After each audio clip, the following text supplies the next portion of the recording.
Alors, je suis Sylvie Savignac, je suis actuellement donc directrice de la diversité et de l'égalité des chances du groupe La Poste. Donc j'ai à peu près 30 ans de carrière, essentiellement dans les ressources humaines. Je suis juriste de formation, donc je suis arrivée sur les sujets de la diversité et de l'égalité homme-femme progressivement. J'étais d'abord responsable des relations sociales dans des grandes entreprises publiques, la RATP puis La Poste. Et bien, en ayant la responsabilité d'un accord sur l'égalité homme-femme, j'ai abordé les autres sujets de la diversité, mais voilà, aujourd'hui j'ai la responsabilité des obligations légales qui pèsent sur l'entreprise en matière d'égalité homme-femme, donc négociation et reporting, le sujet du handicap et l'égalité des chances en général, donc la lutte contre les discriminations et tout ce qui peut contribuer donc à promouvoir la diversité et à favoriser l'égalité des chances dans l'entreprise.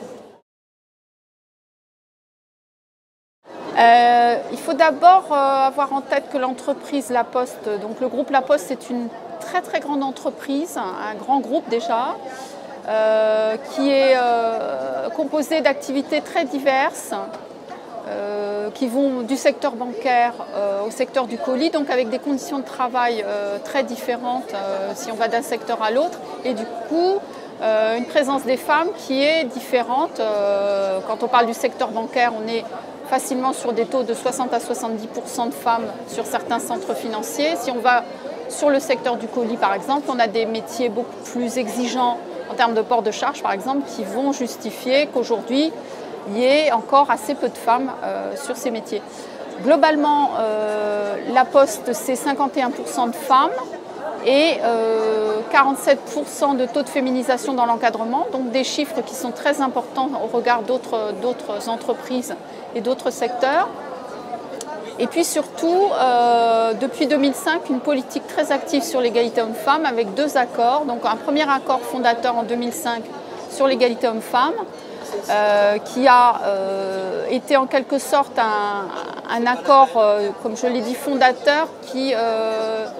était d'ailleurs sous-titré pour une prise de conscience partagée. Donc l'idée c'était vraiment d'éveiller chacun au sujet, des dirigeants aux organisations syndicales et à l'ensemble des postières et des postiers. En 2011, cet accord a été renouvelé et il s'est attaché en 2011 à des actions prioritaires, au-delà des engagements, à mettre en évidence les actions prioritaires que l'entreprise devait engager, donc la mixité dans les métiers et spécifiquement la place des femmes parmi l'encadrement des dirigeants. Et aujourd'hui, on peut témoigner d'une progression sensible puisqu'on est passé entre 2006 et 2012, on a gagné 10 points sur la présence des femmes et aujourd'hui en 2012, on a 25% de taux de féminisation donc parmi les cadres dirigeants, ce qui est tout à fait aussi remarquable par rapport à encore une fois, d'autres entreprises, d'autres secteurs. Alors, c'est le résultat aussi d'actions qui consistent concrètement à demander aux comités de carrière, quand ils ont un poste à pourvoir à ces niveaux-là, de ne se prononcer qu'en présence de candidatures féminines. Donc vous voyez, ça passe vraiment par des choses très précises, très concrètes, et des indicateurs aussi associés à ces actions. Donc un plan d'action rigoureux et puis des actions de sensibilisation notamment sur les stéréotypes de genre et un partage aussi des engagements de l'accord auprès de toutes les équipes de La Poste. Donc les managers par exemple organisent des réunions avec leurs équipes pour leur présenter donc des mises en situation et les faire réagir et pédagogiquement donc partager avec eux les dispositions et les engagements et les valeurs de La Poste, puisqu'il s'agit bien de quelque chose qui est inscrit aussi dans les valeurs de La Poste. Et ce que je voudrais dire aussi, c'est que ce qui est fondamental et très important, c'est que le président de La Poste et le COMEX soient eux-mêmes les premiers vecteurs et les premiers porteurs de ces valeurs et de ces engagements, et que c'est une condition de réussite fondamentale. Voilà. Si on a un chantier qui reste important et qui doit produire des effets, c'est effectivement l'égalité salariale, donc s'attacher à corriger les écarts quand on les constate, mais s'attacher aussi et surtout peut-être à identifier les causes de ces écarts qui ne sont pas seulement effectivement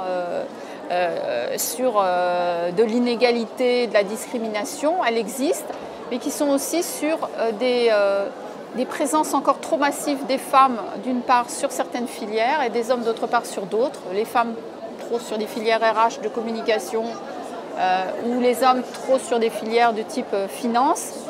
et qui ne sont pas appréciées de manière égale. C'est-à-dire que bien, on sait qu'on attache beaucoup plus d'importance à la performance induite par un directeur financier dans l'entreprise par rapport à une DRH, puisque c'est souvent une femme. Donc il faut à la fois attirer les hommes sur certaines fonctions et attirer les femmes sur d'autres et valoriser autant la performance induite par des activités de service ou sociales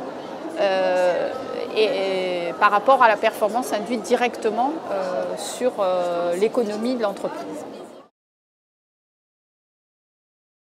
Alors, le groupe La Poste fait beaucoup de choses sur ces sujets, donc on est très engagé, en même temps on n'est pas forcément très visible. Ce qu'on veut, c'est témoigner de nos actions de manière voilà, très claire, les partager. On nous renvoie souvent une exemplarité puisque La Poste présente sur tous les territoires une mission de service public, une enseigne très connue. Donc, ce que nous demandent souvent les pouvoirs publics, c'est d'être exemplaires et c'est d'être partenaire de beaucoup d'actions et de beaucoup d'événements. Aujourd'hui, pour nous, ce forum, dans son format, qui consiste justement à partager les pratiques et à travailler en atelier, c'est un format qui est déjà quelque chose qu'on utilise nous dans l'entreprise, donc qui nous paraît très intéressant et qui va créer de l'essaimage et de la valeur ajoutée pour tout le monde.